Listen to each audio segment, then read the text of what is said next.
আউযু বিল্লাহি মিনাশ শাইতানির রাজিম বিসমিল্লাহির রহমানির রহিম আসআলুল্লাহাল আযীম রাব্বাল আরশিল আযীম আইয়াসফিয়াকা। যে সকল ভাইরা ইসলাম নিয়ে পড়াশোনা আছে তাদের জন্য বলছি, ফাদলাম মিনাল্লাহি ওয়া নিয়ামাত। আল্লাহ তাআলা বলেন যে আমি এই নিয়ামতগুলো আমার পক্ষ থেকে বান্দাদেরকে দান করেছি, আমার পক্ষ থেকে অনুগ্রহ করে দয়া করে এই নিয়ামতগুলো দান করেছি। যে ভাইয়ের যে বাবার স্পাম কম আছে, আমি খাস করে তাদের জন্য বলছি আজকে, যে যাদের স্পাম কম আছে, স্পাম আপনি আপনার বাড়িতেই শেফা হাসিল করতে পারেন, স্পামকে বাড়াতে পারেন, আর খুবই ন্যাচুরাল।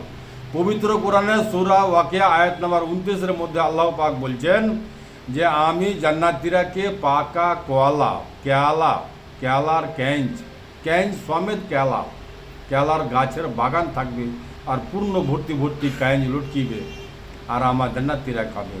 এই কেলা দিয়ে কিন্তু আপনি আপনার স্পাম বাড়াতে পারেন। আপনি আপনার বাড়িতে স্পাম বাড়িয়ে নেন না, আমার কাছে, আমি বলছি না যে আপনি আমার কাছে আসবেন। ভেরি সিম্পল, কীভাবে বাড়াবেন ওই নিয়মটাই আমি বলে দিচ্ছি।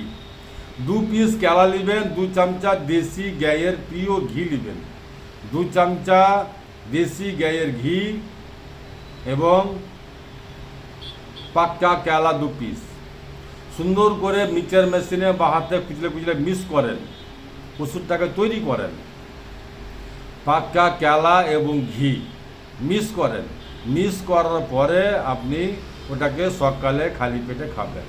ইনশাআল্লাহ আলহামদুলিল্লাহ, আল্লাহ পাক চায় তো এতে আপনার স্পাম বেড়ে যাবে। আর প্রতিদিন একটা করে সাদা পেঁয়াজ ইস্তেমাল করবেন খাওয়ারের সাথে সকালবেলা। যদি পারেন 2টি করে দেন, কোনো সমস্যা নেই, কোনো সাইড ইফেক্ট নাই। সাদা পেঁয়াজ, পেঁয়াজটা রঙই হবে সাদা।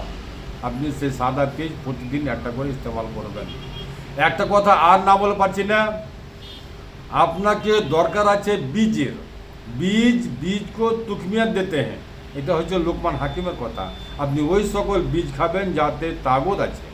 আপনি বীজ খাচ্ছেন না, আপনি যাচ্ছেন মেডিসিন খেতে। পৃথিবীর কোনো ডাক্তার, মনে রাখবেন, পৃথিবীর কোনো ডাক্তার আপনার স্পাম আপনার বাড়াতে পারে না। একমাত্র আল্লাহ পাকের নিয়ামত, আল্লাহ পাকের কুদরতি খাজানা আপনার বীজকে বাড়াতে পারে। যার জন্য লোকমান হাকিম বলেছে বীজ কো তুকমিয়াত দিতে হ্যাঁ।